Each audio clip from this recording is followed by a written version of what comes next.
برایت یگان چیز رو گرا بماندم، لیکن من قشا تو نقص بدانی مرافعه سر می شود. میبخشی من شتاب دارم. صبر کنید. ҳабибулло абдуразоқов дар 29 солагии нақши бадриддинро дар филми марги судхур офарид.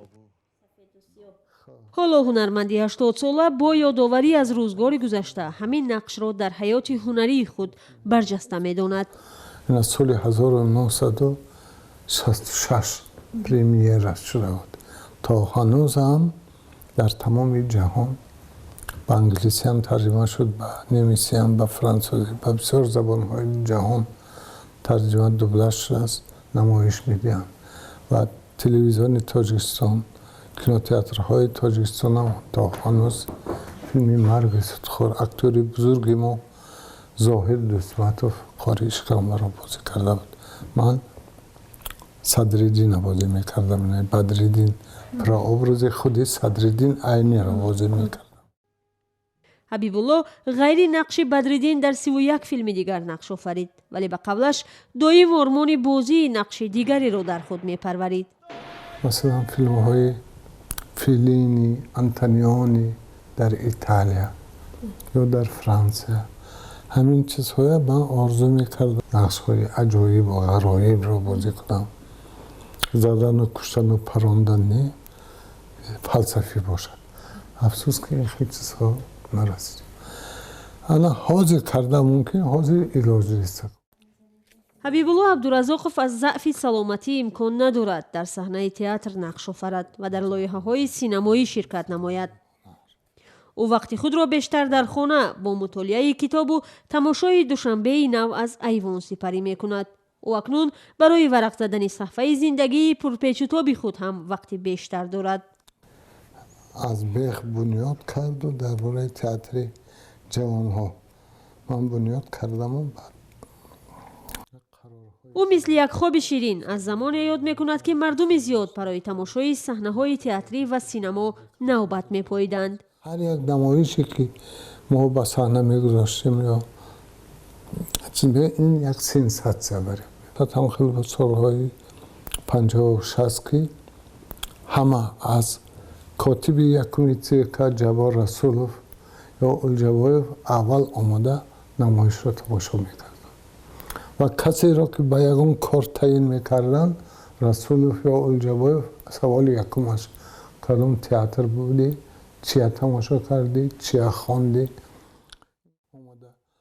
ӯ мегӯяд шӯравӣ бо вуҷуди хизматҳои зиёд дар рушди синамо ва театр замони назорати сахт аз болои фарҳанг буд. ӯ ҳам яке аз фарҳангиёне буд ки натавонист ба ин тоб орад ва вориди мубориза шуд.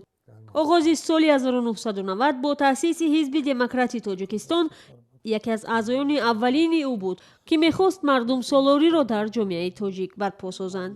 озодӣ намуд, андеша озодӣ. як намоишнома, кадом намоишномае ки монед, албатта ина 4-5 комиссия омада тамошо мекард. як одами ношуд мегуфт ки ман карда шавад. тамом меҳнати 6 моҳа, 1 солаи шумо месӯхт. мехостам ки демократитар шавад Тоҷикистони азизи мо, ҳунар озод бошад, санъат озод бошад. имрӯз дили ҳунарпешаи маъруф аз сиёсат мондааст ва онро кори хубе намедонад. мегӯяд ҳеҷ фикр намекард ки талошҳо барои озодихоҳӣ ва озодандешӣ ба ҷанг ва маҳалгароӣ мепечад. дар ин нооромиҳо ӯ ягона духтарашро аз даст дод. борҳо зери тиру туфанг қарор гирифт, аммо ҳунараш аз марг наҷоташ дод. ҷони ҳамаам дар хатар буд, бозорам дар хатар буд, лоиқам дар хатар буд. чандин одамҳоро куштанд. чанд бор дигар хона зиндагӣ ме автомат хати даромаданд. фармон шудааст ки рафта паронед. вақте ки даромада автомат хати ассалому алайкум алайкум ассалом ҳамин кинои манро дидан шитохтам.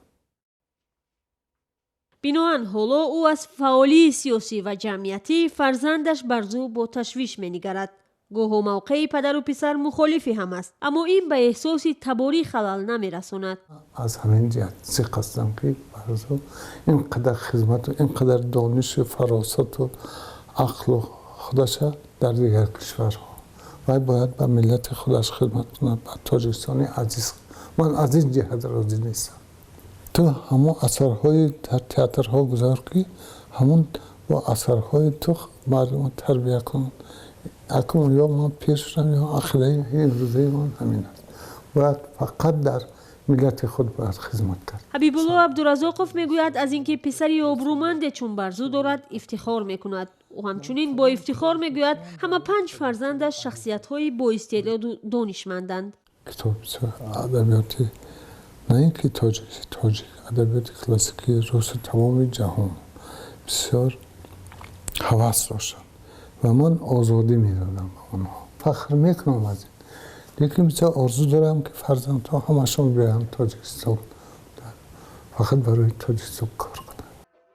حبیبالله عبدالرزاقوف تجلیل گسترده جشن تولدش را نمیخواهد. به قبلش حالا دیگر وقتی چنین کارها نیست. چند وقت پیش به نوشتن یادداشت‌هایش شروع کرد و باز ایستاد.